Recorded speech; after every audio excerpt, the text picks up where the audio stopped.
Alright, so clock spring on an R171 Mercedes SLK. First thing you're going to want to do, these are the tools you're going to need. Here's a T30 on a wrench with a bit of an extension. T30 with a nice long piece that I used, and a 10mm Allen key. I've got adapted to a 1/2 inch because it's a bit tight.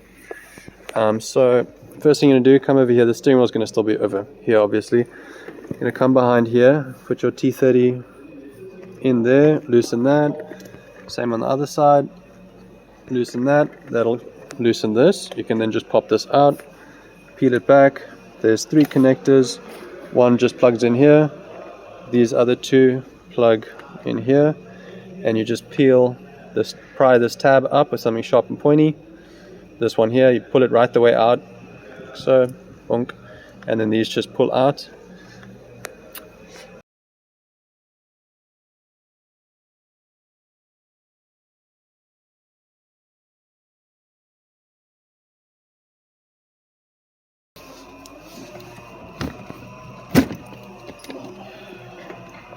Cool. And then you got this.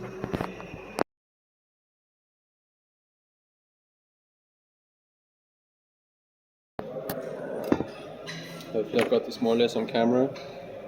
Gonna want to come in here. This is for the cruise control stalk. Just clip this plastic piece out. On the steering wheel adjustment, same thing. Oops, try not to scratch up your plastic. Pops right out. Then pull this plastic, hold the clock spring, or your squib. Peel this up. You just gotta pull it. Then this plastic comes away.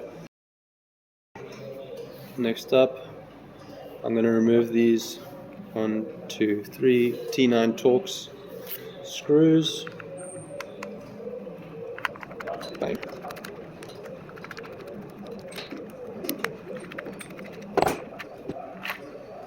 Okay. Once those are loose, I'm going to take this clock spring, pull it away, and separate it from the steering angle sensor. You're going to want to make sure that this doesn't turn too much, obviously.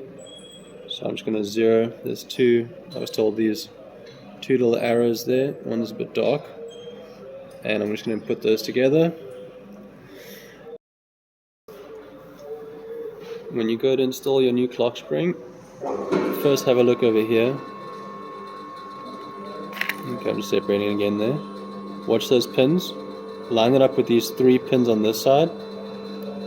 The 4 pins that go a bit deeper go down lower. Line up those 3 pins carefully. Just give it a little bit of a wiggle, and you'll feel it kind of, that's your first point. The next thing, just look at these pins here and line them on the clock spring. So then I'm just going to come, feel it's giving me a little bit of resistance. Just be gentle here, take your time. It's not a race. And you'll feel it at a certain point, it just smoothly slides forward with very little effort. Cool, and I'm going to go reinstall my screws. Last thing I'll show you is you should install the clock spring with this lock still on it. It should come like that, and these arrows, they're aligned.